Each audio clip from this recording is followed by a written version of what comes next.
Nunca. La 30.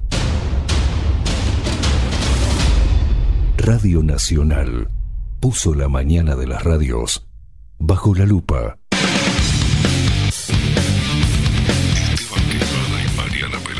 Esteban Queimada y Mariana Peralta, con un periodístico en serio.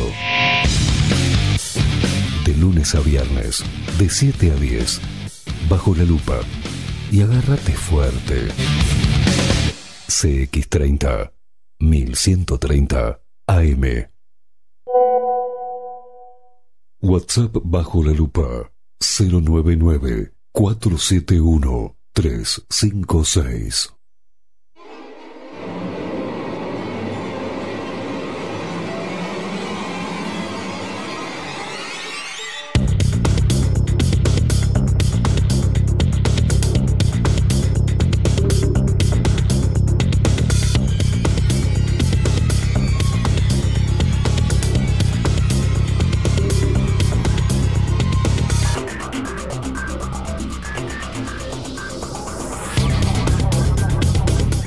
...58 minutos, 59. Un minutito nos separan de las 9 de la mañana.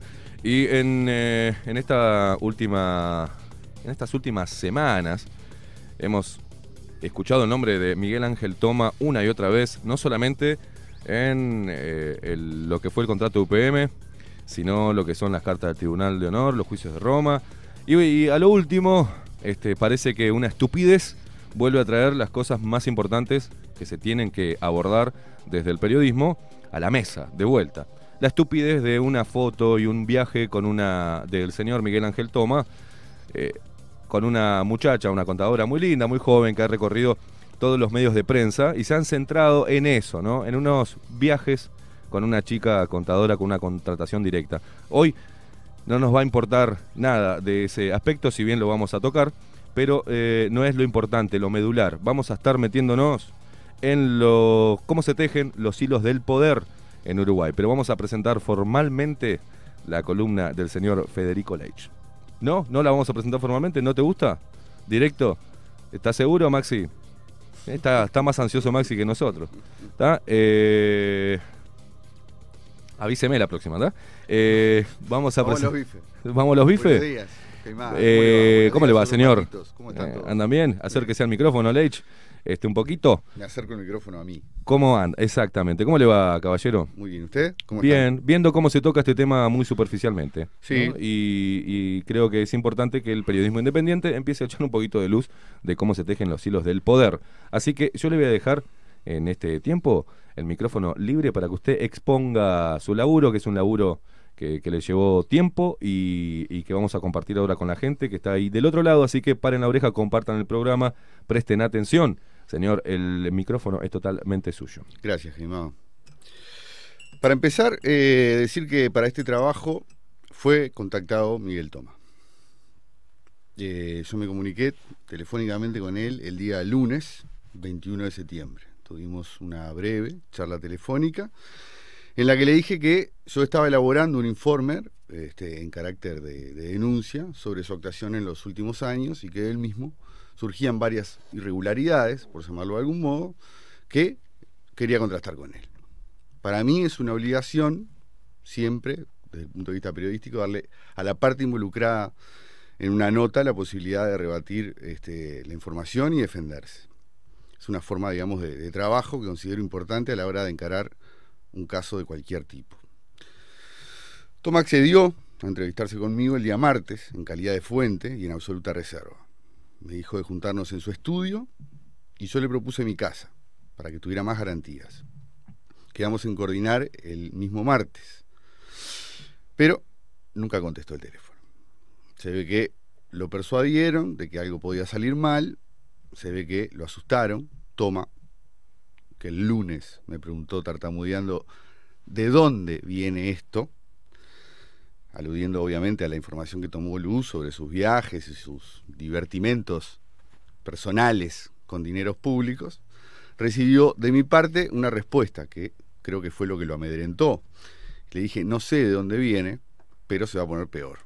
Esto recién empieza. Toma eludió el encuentro del martes sin dar la cara. seguramente alguno de sus lacayos periodísticos, de esos a los que les tira documentos por la mitad para que salgan a vanagloriarse, como periodistas investigativos, lo hizo cambiar de opinión. Lo cierto es que a Miguel Ángel Toma yo lo conocí hace 18 años. Me lo presentó la periodista María Urruzola, compañera de trabajo en el semanario Brecha, que en 2003 se transformó en mi jefa y directora cuando empezó a publicar su propia revista llamada Riesgo País. Yo integraba el equipo de investigación de esa revista junto a 2 colegas.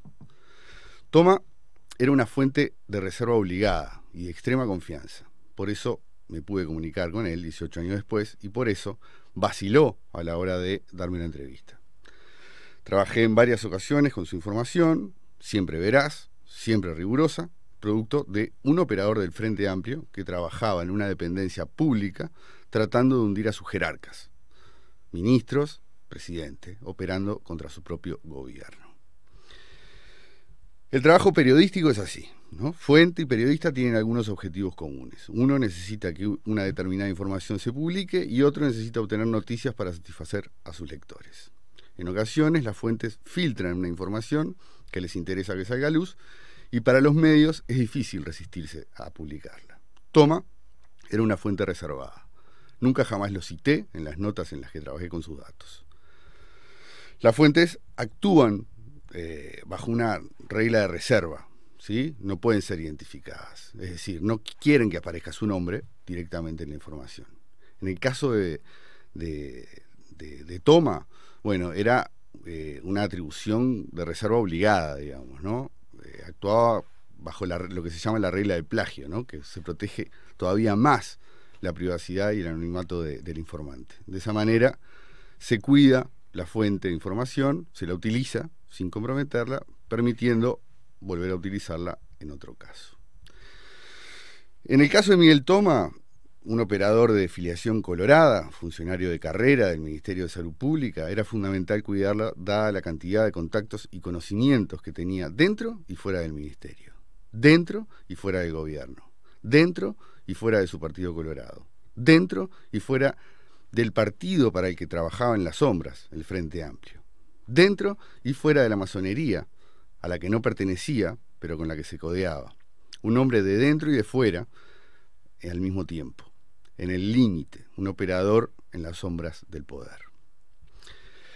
Ahora voy a pasar a explicar para qué quería juntarme con Toma, para qué quería contrastar información con él, evacuar dudas, que por ahora seguirán siendo dudas. Tengo entendido que Miguel Toma nació hace casi 70 años en Artigas, que se dedicaba a tocar en una banda de música pop en aquellos pagos, mientras estudiaba en Montevideo, que trabajó durante un tiempo en la tabacalera Montepaz, en Artigas, en sus épocas de estudiante. El mismo que años después encabezaría la parte local de la defensa de Uruguay en el juicio contra la tabacalera Philip Morris, lo que le valió el reconocimiento dentro y fuera de fronteras. Me dicen que ya casado con quien todavía es su esposa, María Lourdes Arbiza, y radicado en Montevideo, empezó a trabajar en el Ministerio de Salud Pública, donde fue abogado, litigante y asesor, y estuvo en varias secciones, desde la jurídica a la jurídica notarial, luego ACE, hasta llegar a la Dirección General de Secretaría, donde era ministro Fernández Ameglio. Llegó a ser director general del Ministerio durante el gobierno de Jorge Valle, hasta que tuvo un grave altercado con el entonces ministro Conrado Bonilla. Bonilla fue el cuarto ministro de Salud Pública designado durante el gobierno de Jorge Valle. Antes estuvieron Fernández Ameglio, Fraschini y Varela. Bonilla, que fue consultado para este trabajo, conocía muy bien a Toma y también conocía de su turbia actuación dentro del Ministerio de Salud Pública. Bonilla dirigía el Fondo Nacional de Recursos y paralelamente a esa labor elaboró una serie de informes para el programa Promos del Ministerio de Salud Pública que destinaba dinero del BID, hablamos de partidas del orden de los 50 millones de dólares, a las mutualistas privadas. Para eso, el Ministerio contrataba técnicos con el fin de relevarlas, buscando optimizar el funcionamiento de las mismas a la hora de destinar esos dineros a las mutualistas.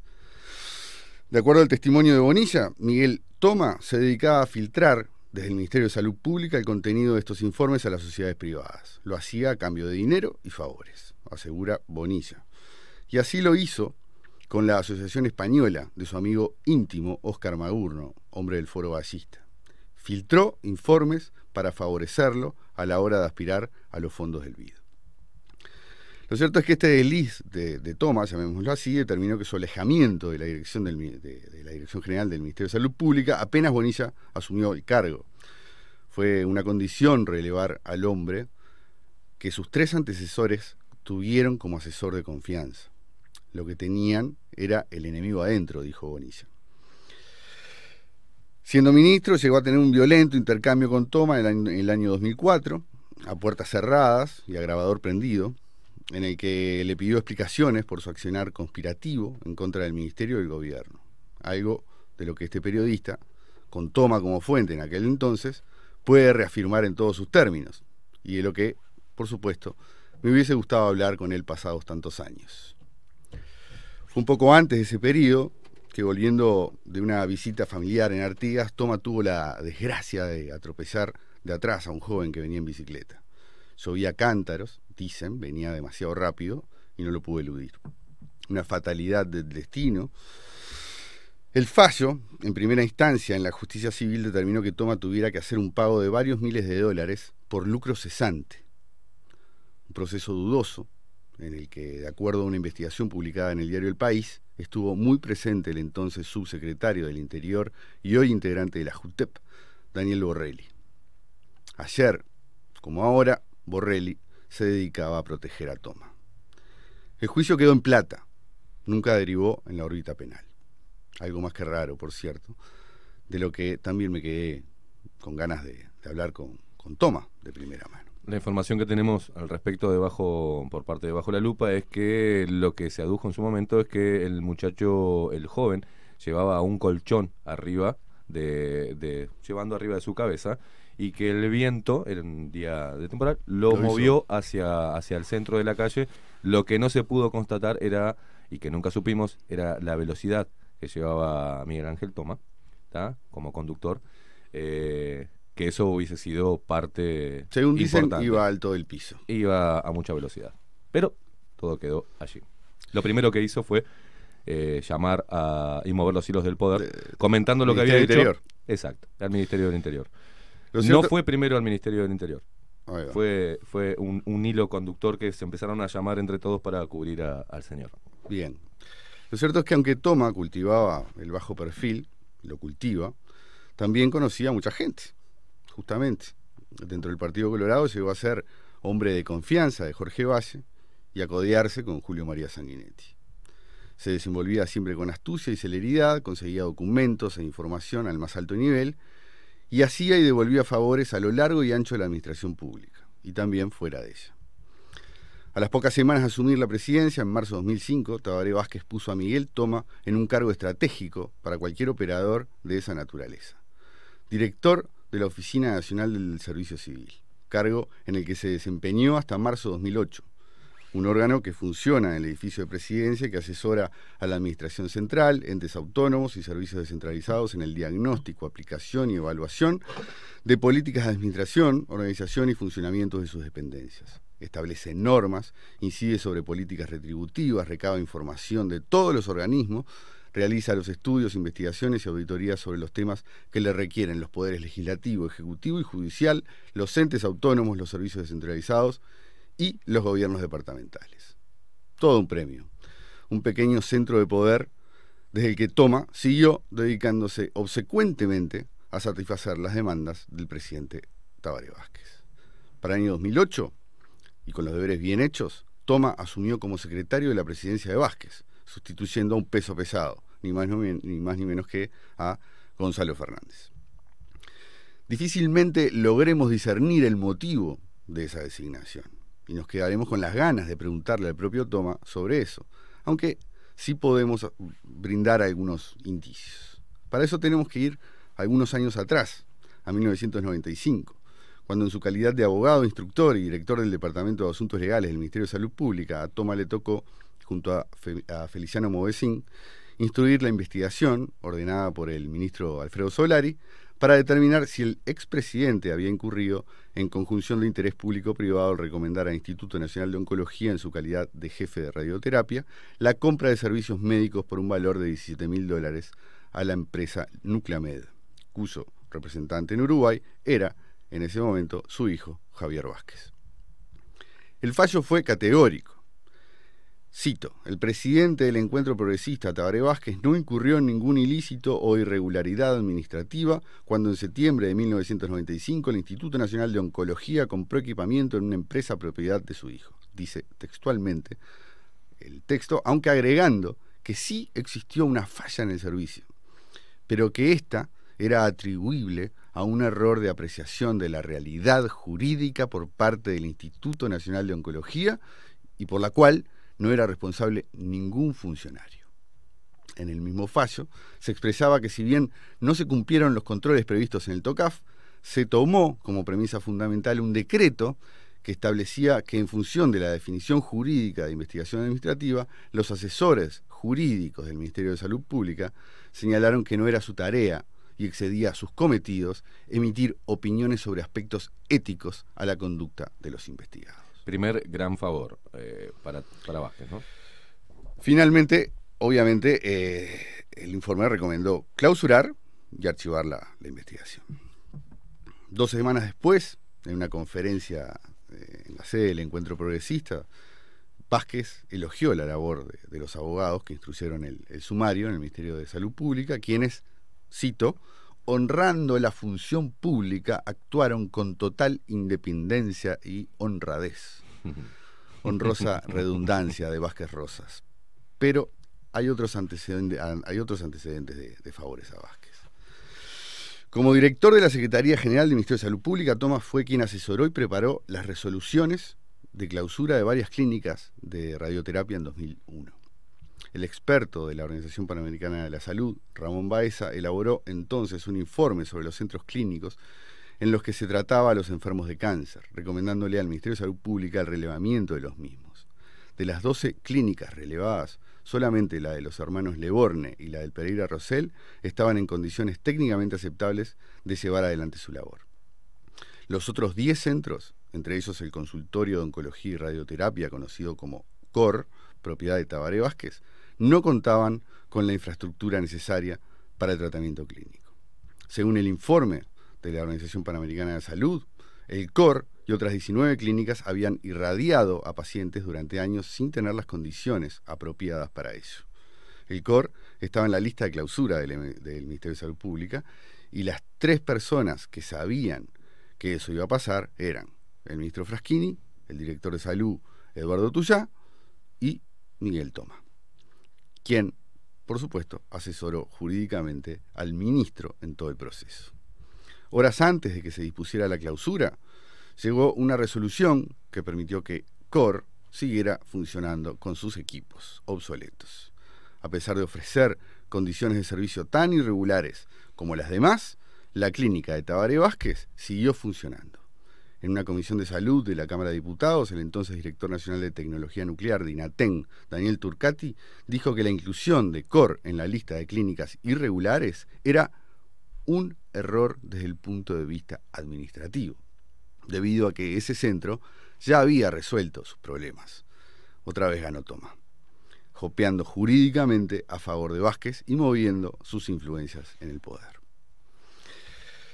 Si bien Miguel Toma y Vázquez no eran amigos, y aunque se sabía su cercanía al Partido Colorado, el abogado ya había reconocido en su círculo íntimo su adhesión al programa de gobierno del Frente Amplio y también su fidelidad a Tabaré Vázquez. Cuando Toma asumió la Secretaría de la Presidencia de la República en 2008, asumió, más que un frente amplista, un vasquista convencido que venía operando para el Nobel presidente desde hacía varios años.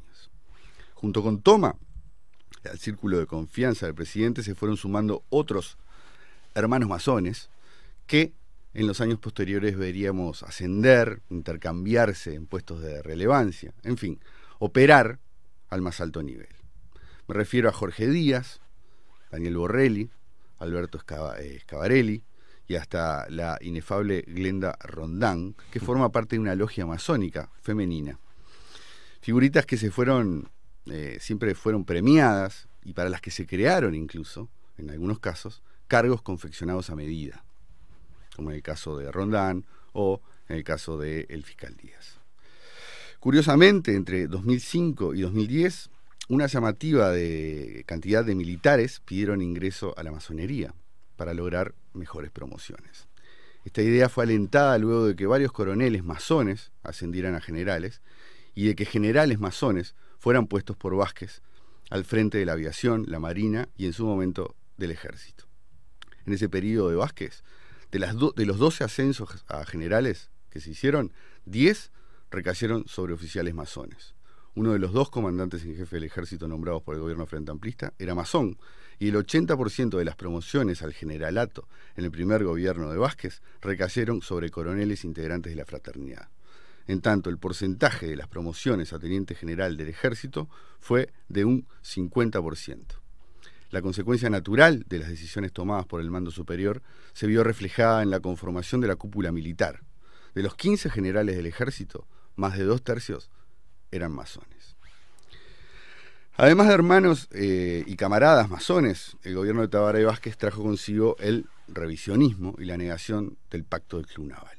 A mediados de 2007, 20 años después de refrendada, el Frente Amplio volvió a realizar una campaña para plebiscitar la anulación de la ley de caducidad y el pueblo se negó por segunda vez a aprobar la reforma.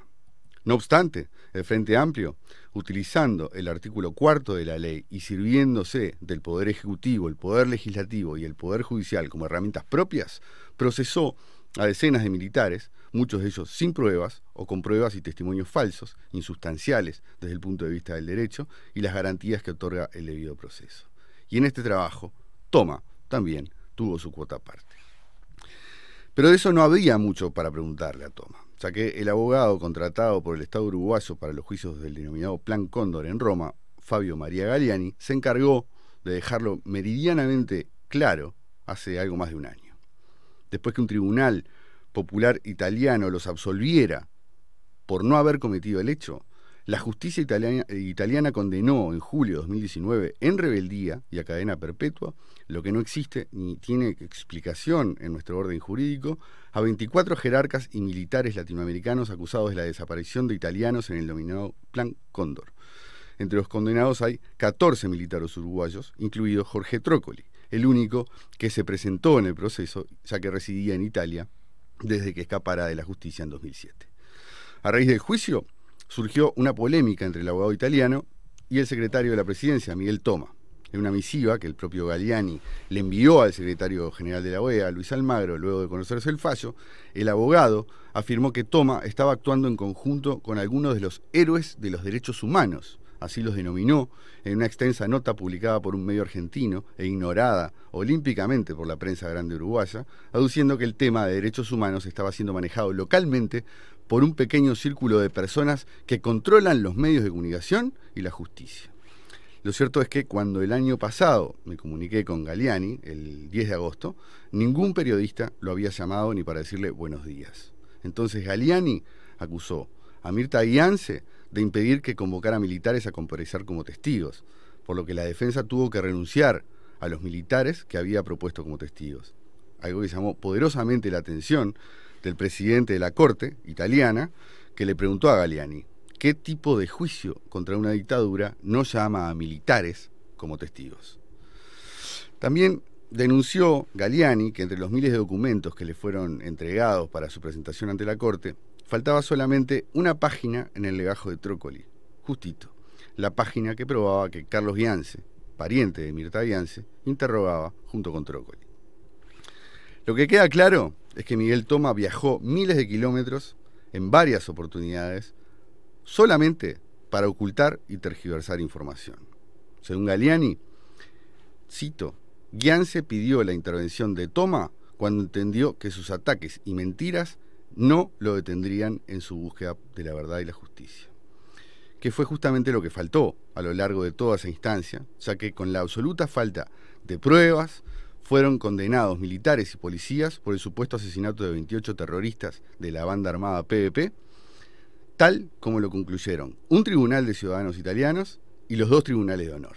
Y cuando decimos falta de pruebas, nos remitimos a la propia acusación fiscal, que en realidad confiesa no saber si existió el vuelo, pues no conoce la tripulación, ni la cantidad de pasajeros, ni su identidad, y ni siquiera si fueron trasladados o no, concluyendo, cito, que es imposible que podamos obtener los elementos probatorios que expliquen caso por caso las circunstancias de cada desaparición. Esto surge de la foja 8257 del expediente original. Lo que hubiera sido lindo preguntarle a Toma no es para qué viajó a Italia tantas veces. Eso queda claro con lo expuesto. Sino para preguntarle por qué necesitó hacerlo con toda esa troupe. A mí no me interesa entrarme demasiado en la vida privada o sentimental de Toma, ni de nadie. Yo no voy a emitir juicios morales, ni me interesa gastar ni medio segundo en pensar si la contadora de la Secretaría Nacional para la Lucha contra el Lavado de Activos y Financiamiento del Terrorismo, SENACLAFT, Juliana Pérez, era algo más que la que oficiaba de asesora en daños civiles derivados de delitos penales, según Toma. Lo que sí me hubiese gustado preguntarle es sobre esos casos del juicio del Plan Cóndor, ya terminado, que él entiende que necesitaban de la presencia en Roma de una scripta ingresada a la presidencia pocos meses antes, a dedo, por él mismo.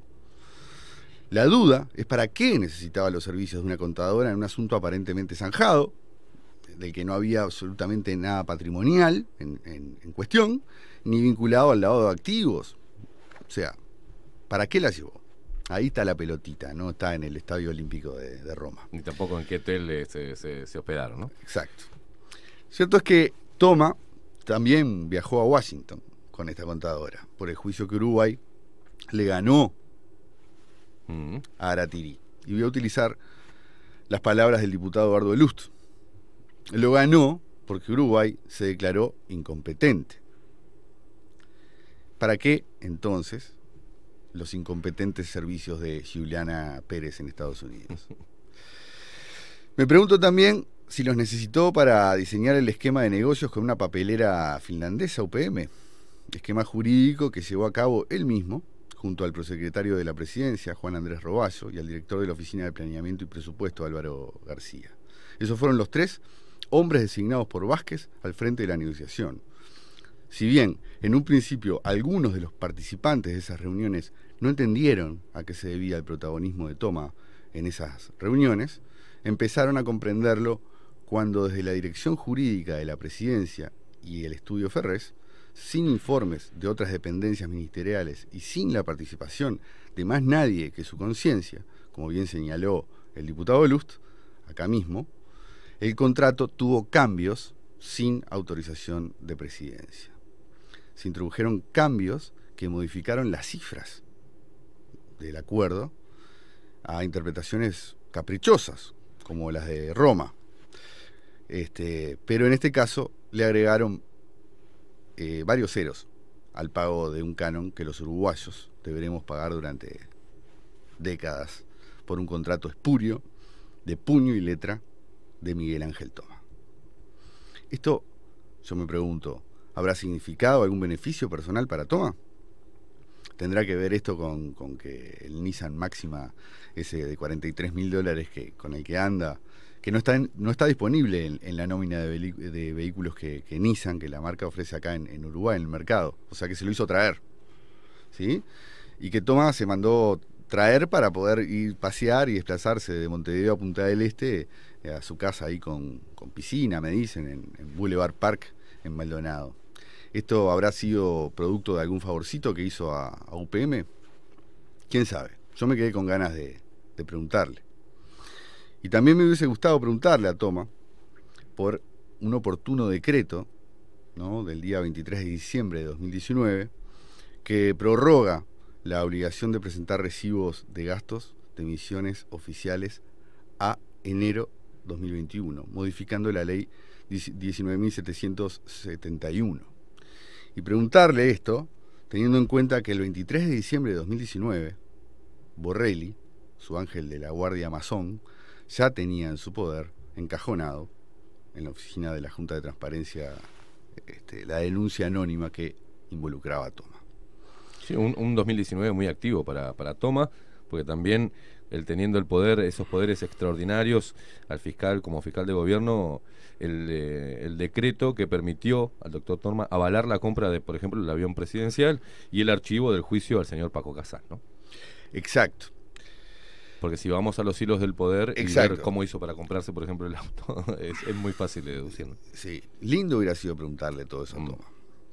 Y la pregunta que me surge también, aunque esta no sería para Toma, no es por qué Borrelli decidió archivar esa denuncia, sin contar con el visto bueno del presidente de la JUTEP, Gil Iribarne, al que garroneó, eso es obvio, ¿no? Teniendo en cuenta que la vieja connivencia entre él y Toma. Sino, ¿por qué lo hizo la representante del Partido Nacional, Matilde Rodríguez? Es una duda que la verdad que me anda rondando en la cabeza hace tanto tiempo que no sé. De paso, y derivando hacia temas más de color, preguntarle a Toma qué opina de los antecedentes familiares de su acompañante en los viajes.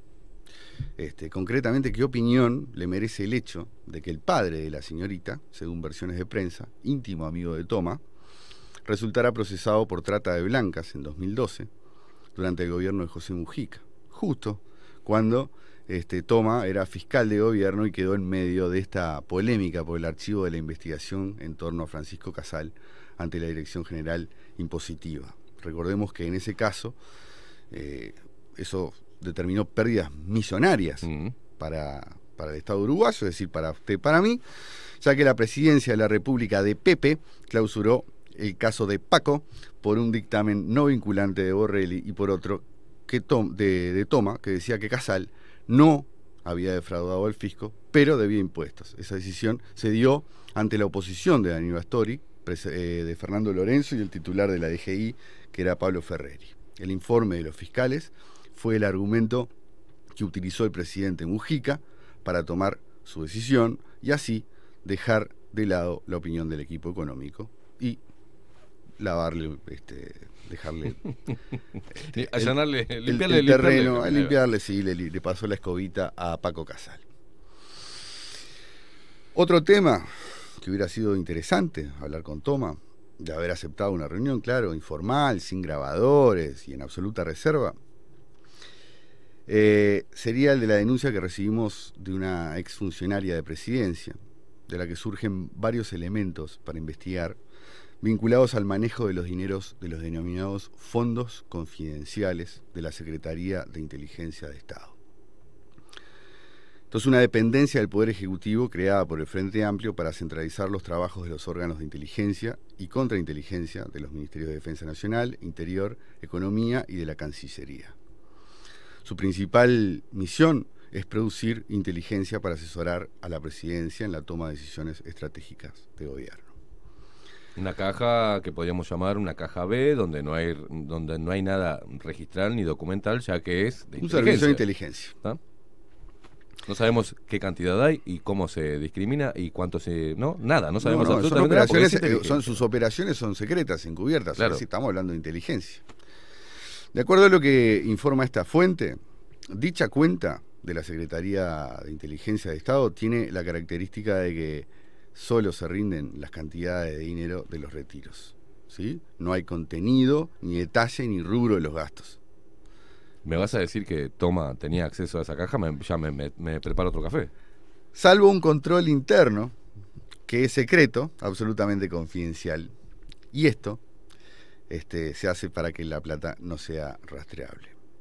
El dinero proveniente de una cuenta reservada en el Banco República que se utiliza generalmente para pasajes, para viáticos, y también se pagan algunas asesorías, me dijeron de ahí, es un dinero que maneja, firma, y los cheques que se emiten de ahí, su amigo Miguel Toma. Es decir, nuestro informante maneja no manejaba bajo su responsabilidad estos movimientos, sino que lo hacía antes de marzo de 2020, personal de la Fuerza Aérea destacado en presidencia, con el obvio conocimiento del jefe de inteligencia.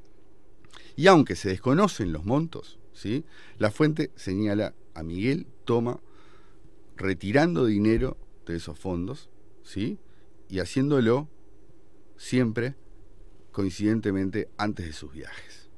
También sostiene que los cheques provenientes de esa cuenta, como dije, los firma el propio Toma.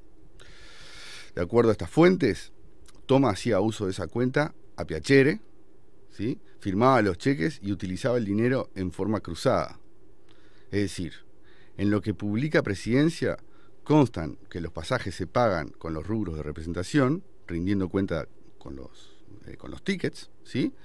Cuando en realidad los pasajes se pagaban con cheques de inteligencia de Estado en una única agencia de viajes que funciona acá en Ciudad Vieja. En ese caso, estaríamos ante un eventual desvío de fondos, en connivencia, obviamente, con el director de inteligencia de Estado, que es era el general Washington Martínez. Y quizás en esa misma agencia de viajes salieron algunos pasajes para la familia de Juliana, que andaba por Grecia dando vuelta, ¿no? Es posible. ¿Será? Posible. Puede ser, ¿no? Y sí, parece que es la agencia de viajes de presidencia, de la presidencia del Frente Amplio. Pero es de aquí que el director de inteligencia de Estado, hasta marzo, hasta que asumió la nueva administración, era este general Washington Martínez, quien fuera comandante de la Fuerza Aérea hasta 2015, y que resultó premiado por Vázquez en ese cargo, luego de la denuncia que efectuó el fallecido diputado Jaime Trobo sobre la desaparición de 20.000 proyectiles del arsenal de la Fuerza Aérea en la base Santa Bernardina, en Durazno.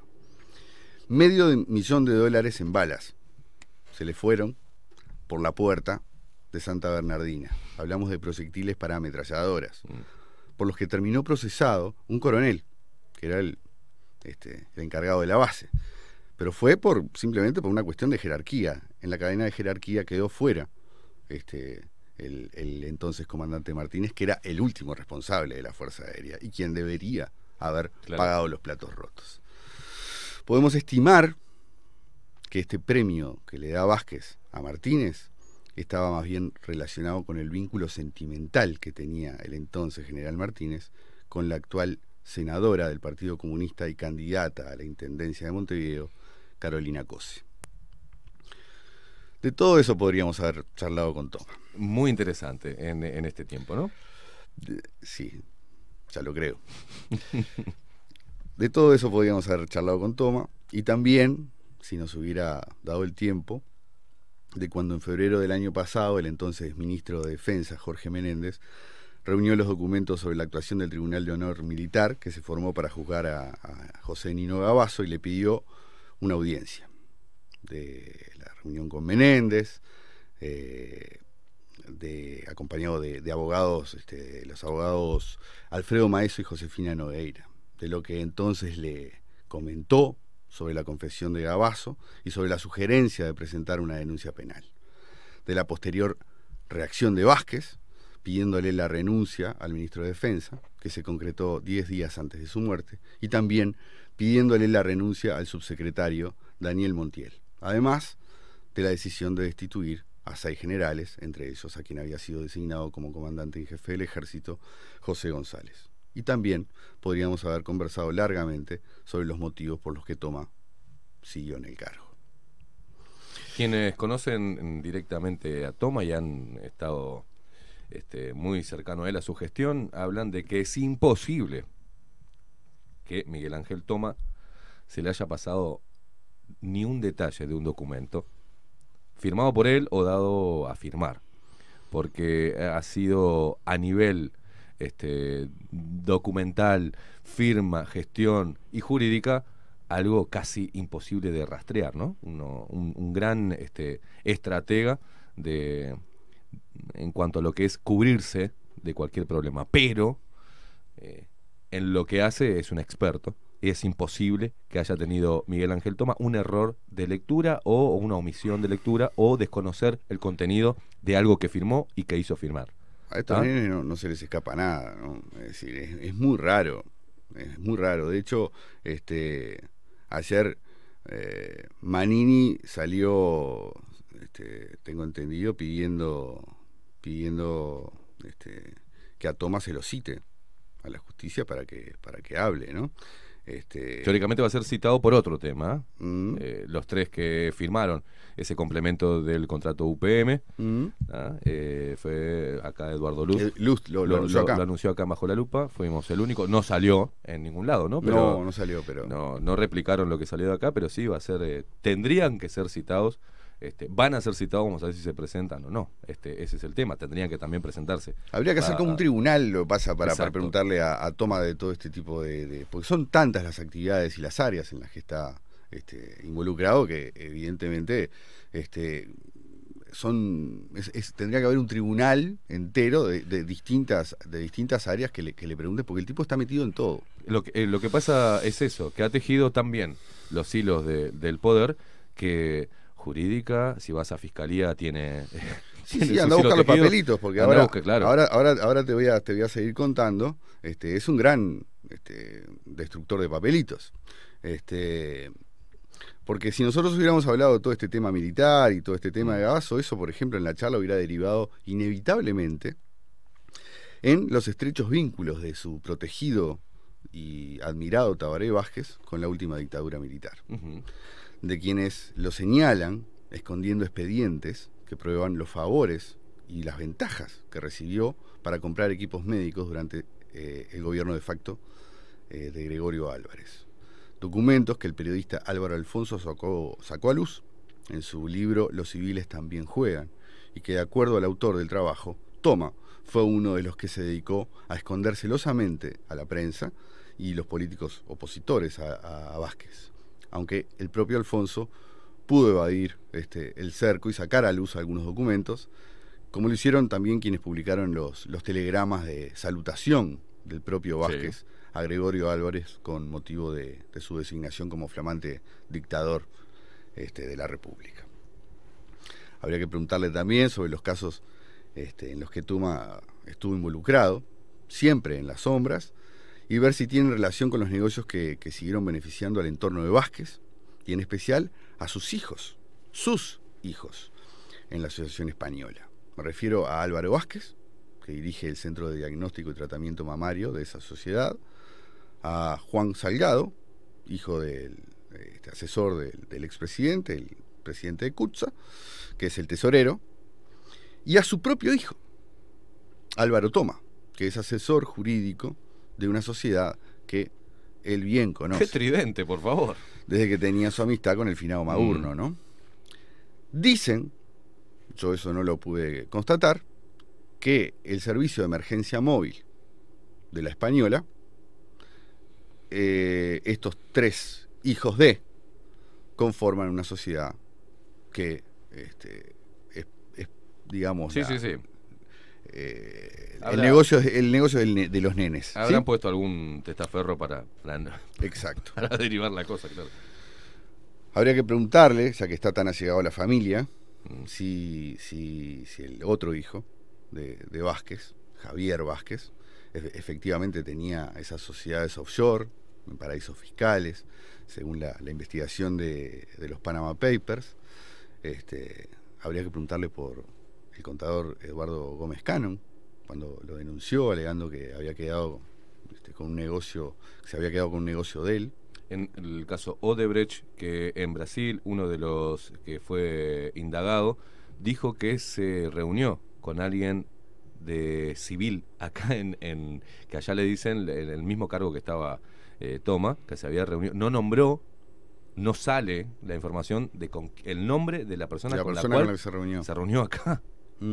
¿Está? Pero evidentemente el lugar que ocupaba Toma en ese momento era con quien se reunió este señor, ¿no?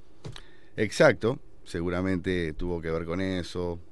También, bueno, recordemos que Gómez Cannon fue el que apareció flotando ahí en la Playa Brava. Se suicidó. En Punta del Este, suicidado en la Playa Brava en Punta del Este, poco tiempo después de tener esta puja con el hijo de Vázquez. Un caso que no ha marcado, ¿no?, a la sociedad.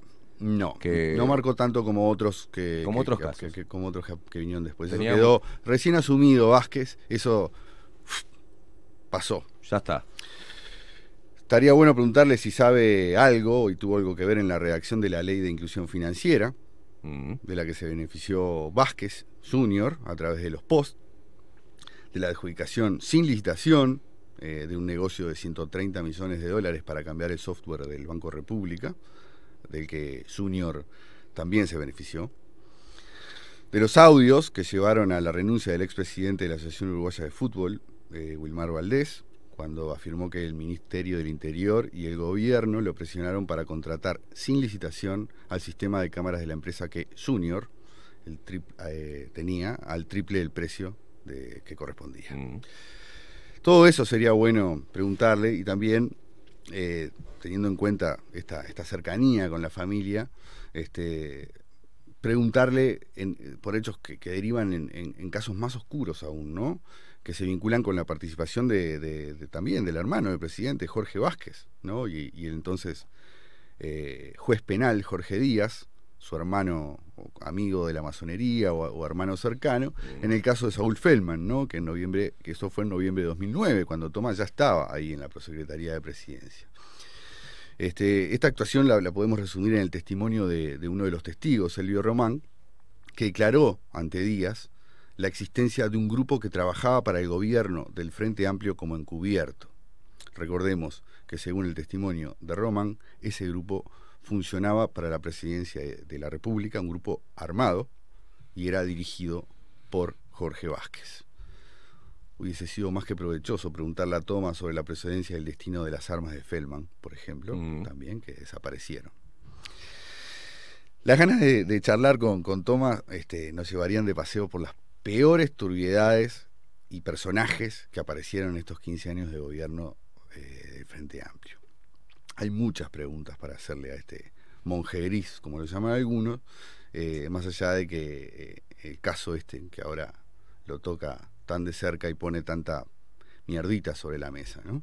Y aunque los frente amplistas que miran para el costado y denuncian ahora al senador Manini por ocultar información que ellos mismos ocultaron. O decir que Miguel Ángel Toma es colorado. Exacto. Que no es Frente Amplio. Sí, claro. Es increíble. Buscando un chivo expiatorio, bueno. O poniendo, alguien va a caer, poniendo eso énfasis. Claro, ¿no? Sí, claro. Alguien tiene que caer. Algún chivo va a caer. Alguien tiene que caer. A alguien le van a agarpar para ir sopre por alguna de estas cosas. Y es demasiado.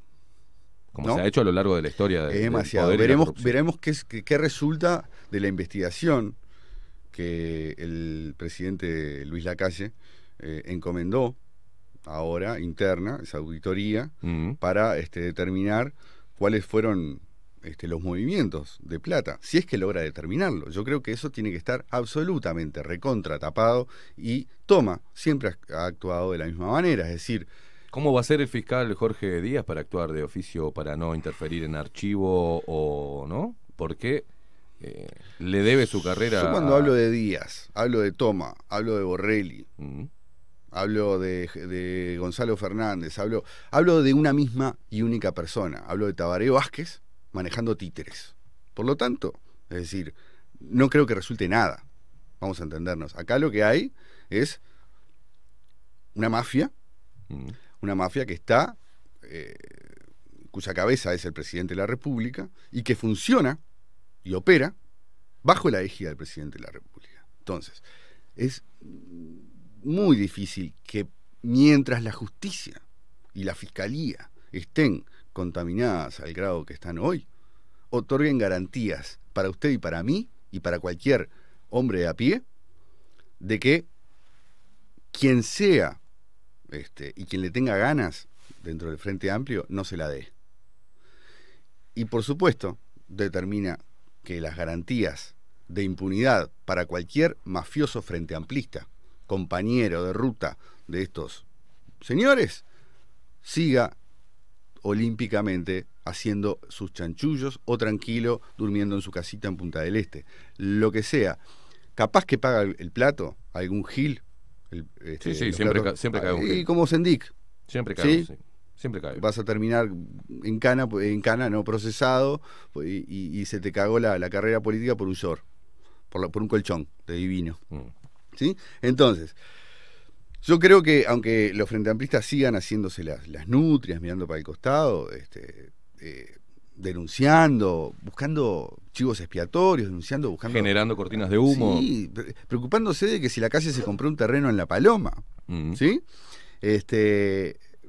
Obviamente no les interesa hablar de este asunto de Toma, y ustedes coincidirán conmigo en que una linda charla con este personaje podría llegar a despejar varios aspectos de interés público, ¿no? Que van más allá de la pasión de este personaje por el poder, tras bambalinas, los autos de alta gama, los barrios residenciales del este y los viajes en buena compañía. Espero yo que pronto podamos tener esta charla con Toma, pero una charla que sea no conmigo, en una charla con la opinión pública.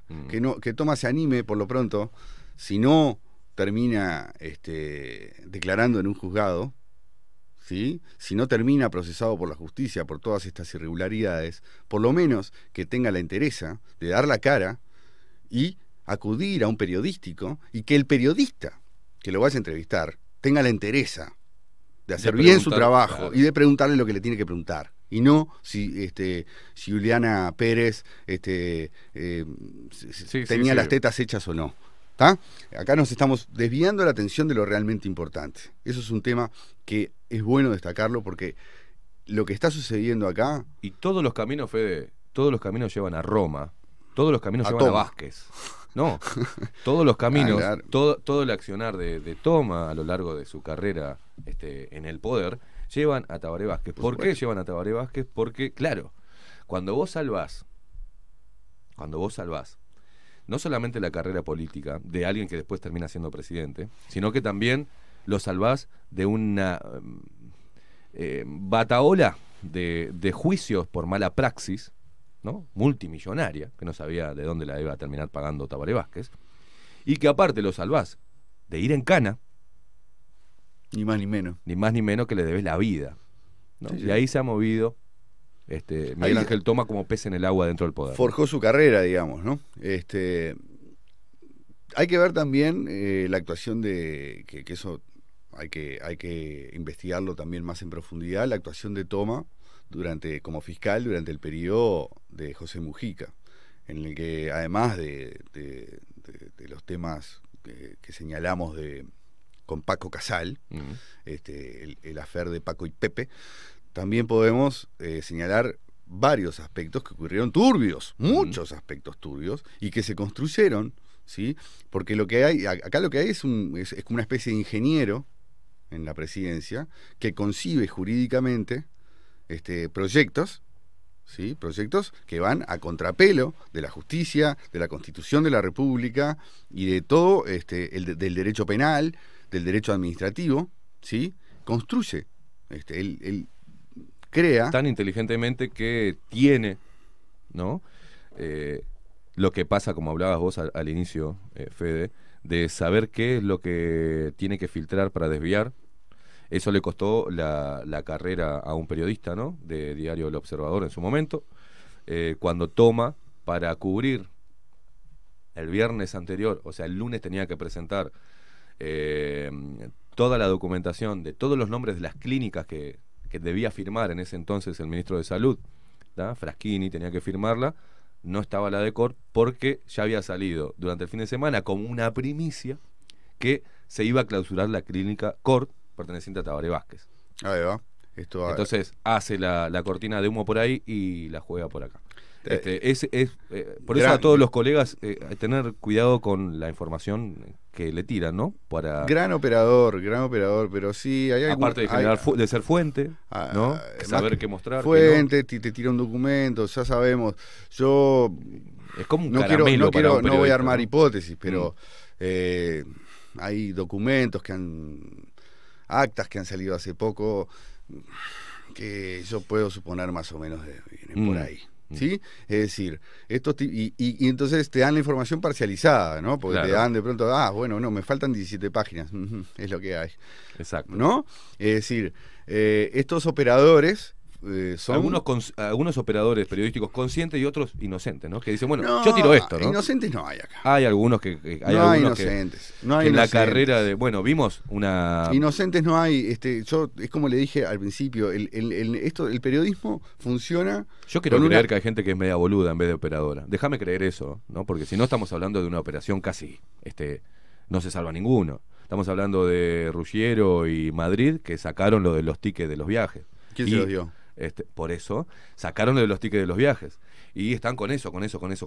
Sí, pero todo lo que estamos hablando hoy, cómo no se trata, ¿no? Bueno. Y sale como el periodismo incisivo. Pero pará, ¿quién te lo dio? ¿Cuándo? ¿Cómo y por qué en este momento?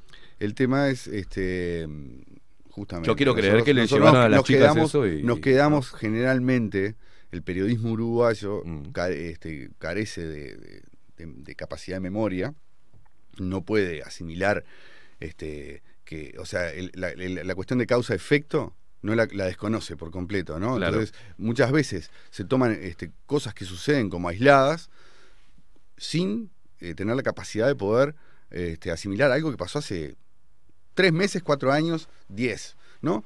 Todo tiene causa y efecto. Y todo, el trabajo, al menos del periodista de investigación, es tratar de tejer entre un hecho y otro, de modo de lograr, de encontrar un sentido, porque todo está relacionado con todo, en lo que tiene que ver con las...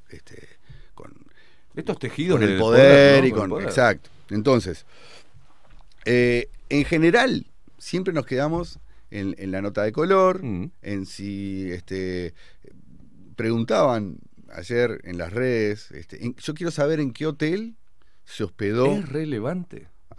Estamos hablando, A ver. miren de lo que estamos hablando. ¿Es relevante si estuvieron en la misma habitación? ¿Es relevante si Toma fue infiel y si era más joven? ¿Es relevante si es un viejo verde o no para tener una chica joven? ¿Es relevante la honorabilidad de la chica, si es trepadora o no? ¿Es relevante tocar ese tema, enfocarse en ese tema cuando estamos todo lo detallado hoy? Es muy grave. Es muy grave y es rascar donde no se debe rascar, donde se debe rascar. Donde pero en estos no, 15 años no se no ha rascado. rascó. El periodismo grande no ha hablado de ninguno de estos temas que estoy hablando. No se ha hablado. ¿Sí? Y no se ha hablado con quien se tiene que hablar. Porque cuando se ha citado a hablar en alguna oportunidad, por algún caso de estos que he mencionado, siempre citan a la persona incorrecta. Nunca viene el que tiene que hablar. ¿Por qué ningún periodista le pregunta al expresidente de la República, Tabaré Vázquez, o a su antecesor, José Mujica, sobre los temas que le tienen que preguntar? ¿Por qué siempre les están levantando centros? ¿Por qué todas las entrevistas que vemos en medios grandes son centros llovidos al área? ¿Cuándo vamos a empezar a entender, ¿sí?, que el periodismo se nutre de información y que la información no se logra levantando centros llovidos al área? Se logra entrando al área, metiéndose, encarando el arco y tirando el bombazo. Vamos a dejar de tener paños tibios, lo que usted decía, Caimá, hace un rato, ¿sí? Que los políticos después se escandalizan, ¿sí? Porque Sí, nosotros increíble, hablamos, ¿no?, y opinamos y etiquetamos, ¿sí? Yo soy un ciudadano, ¿sí? Pago mis impuestos y nadie a mí me paga un sueldo de la ciudadanía. Es decir, yo no soy un empleado público, para empezar. Yo no soy servidor público, ni estoy vinculado a la política desde el punto de vista de que yo estoy en una lista de alguien. ¿No? Entonces, no es a mí y no es a los periodistas a los que les tienen que caer y rendir y pedirles cuentas, ¿sí? Los periodistas tienen un rol en la sociedad y el rol de los periodistas es ser incisivos y es ser incisivos desde el lugar que quieran. A mí el respeto, yo sinceramente no creo en el respeto, porque a mí me lo faltan sistemáticamente todos los días desde hace muchísimo tiempo los señores políticos, no solo los frente amplistas, hay muchísimos señores que están trabajando a costa de mi dinero en la administración pública y cagándome a mentiras y tomándome el pelo. Un día sí y el otro también. Entonces, vamos a dejar vamos Fede, a dejarnos importante hablando de lo que es el respeto, independientemente de que no te consideres un servidor público, si bien tu trabajo de investigación, más allá de algo personal como el mío, ¿no?, de interpelar al poder, termina siendo un servicio, ¿tá? Termina siendo un servicio en pos de la verdad o qué hay detrás de la noticia para que la gente sepa discernir, que tenga la información. Y el respeto, el único respeto que podemos tener es hacia la gente para la cual exponemos todos estos temas. Porque una falta de respeto sería tener información ocultarla, disfrazarla, moderarla y desviar el foco de este tipo de cosas, de cómo se tejen los hilos del poder, quiénes son los Al Capone acá en este país y cómo se miente abiertamente, pero asquerosamente. Creo que eso es una falta de respeto total a la gente que está escuchando en este momento, a la gente que nos está viendo y a la gente que nos va a ver y que nos va a escuchar más adelante. Creo que hablar de faltar el respeto porque digamos la verdad sobre un tipo y que le pongamos algún calificativo personal dentro de nuestra locución, yo al menos me lo paso por el forro. Creo que eso es la verdadera. Lo bien que hace, estimado. Estimado, ha sido un placer, se nos terminó el tiempo. Esto da para mucha tela para cortar. Vamos a seguir laburando en esto. Vamos a la semana que viene a explicar a la gente en detalle una parte de esta historia, ¿tá? de cómo fueron y mostrarle con fecha, con cada una de los organismos que intervinieron en cubrir a Tabaré Vázquez para el negocio casos reseñados exigiría una hora para Exacto. poder mostrar, sin dudas. Entonces, yo creo que hay que seguir ampliando esta información en la medida de lo posible. Yo lo que estoy es tratando de tirar varias puntas para ver si alguno de los que están escuchando toma nota y arranca a investigar por otro lado o busca otras puntas que tiene este tema de toma. Y que de una vez por todas, como la gente del otro lado también, una porción importante de la sociedad, no voy a decir la gente porque si no empiezan a rebatir qué es la gente, ¿no? Pero una parte importante de la población uruguaya quiere justicia, ¿no? Verdad y justicia. ¿Qué es la justicia? Señor, nos vamos, nos quedamos sin tiempo. Muchísimas gracias a todos los que están ahí del otro lado. Seguiremos abordando junto a Federico Leitch todo